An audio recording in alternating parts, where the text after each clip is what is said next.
Hello guys, कैसे हैं आप लोग। आप तो जानते हैं नीट का पेपर हो और वो कोर्ट में ना जाए, चाहे वो हाई कोर्ट हो चाहे सुप्रीम कोर्ट हो, ऐसा कोई साल जानता नहीं है। एनटीए का और कोर्ट का एक अलग रिश्ता है, इसे आप म्यूचुअलिज्म भी कह सकते हैं। दोनों साथ साथ चलते हैं, समझ रहे हो बेटा। एनटीए से कोर्ट का धंधा चलता है, कोर्ट से एनटीए चलता है, दोनों म्यूचुअलिज्म हैं। ऐसी ही खबर आई है, एक इंदौर में एक ऐसा सेंटर था जहाँ पर पेपर के दौरान लाइट चली गई थी। अब आप इससे एनटीए पे सवाल ये निशान नहीं लगा सकते क्या कि आपने ऐसी जगह सेंटर डाला जहाँ पर जनरेटर की व्यवस्था नहीं है। What is this. आप यही फैसिलिटी देने के लिए आप हमसे 1500-1800 रुपये लेते हो।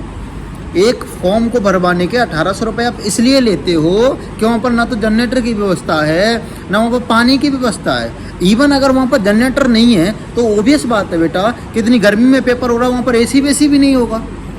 समझ रहे हो। तो इस व्यवस्था के आपसे एनटीए ले रहा है कितने रुपए, 1500-1800 रुपये, 2-2000 रुपये ले रहा है फॉर्म के।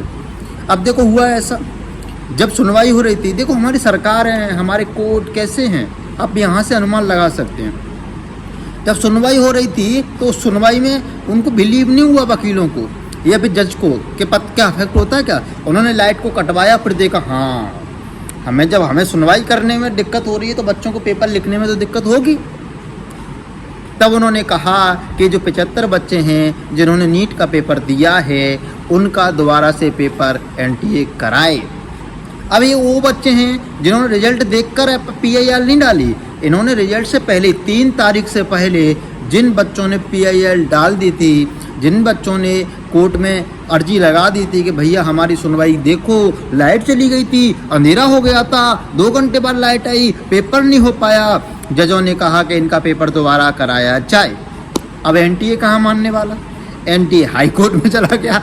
उसने कहा कि भैया नॉर्मलाइजेशन तरीका इतना पॉसिबल नहीं है, 22 लाख बच्चे अलग हैं, इतना टफ पेपर बना पाना, दोबारा से उन बच्चों को उसमें दोबारा से रिजल्ट लगाना, काउंसलिंग करना, ऑलरेडी 1 महीना ऑलमोस्ट हो चुका रिजल्ट का हुए, दोबारा से ये पॉसिबिलिटी नहीं है।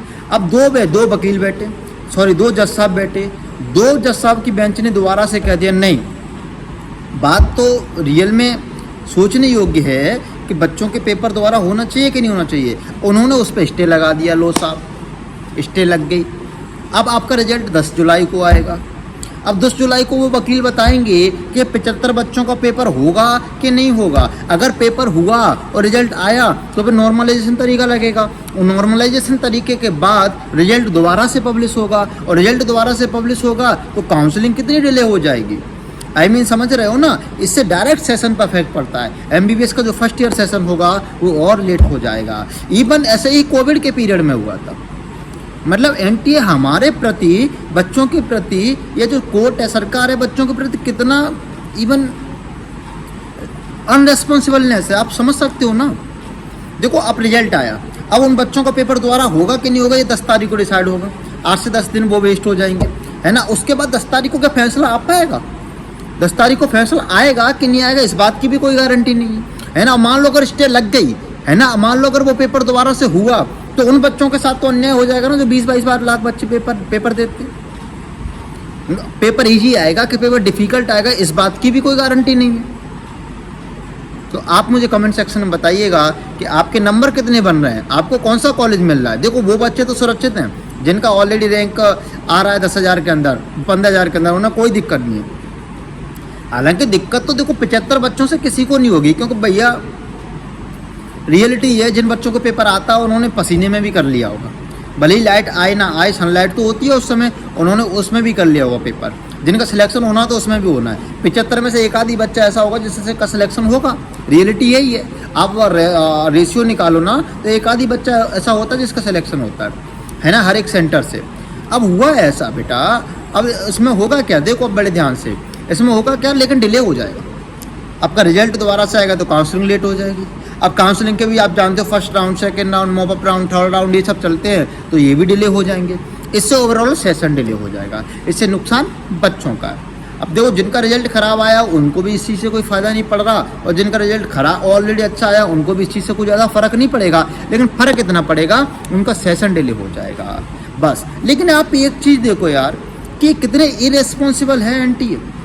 जो नेशनल टेस्टिंग एजेंसी जो पेपर एनटीए नीट का करा रही है, कितना मतलब बच्चों के प्रति बिल्कुल भी ख्याल नहीं है।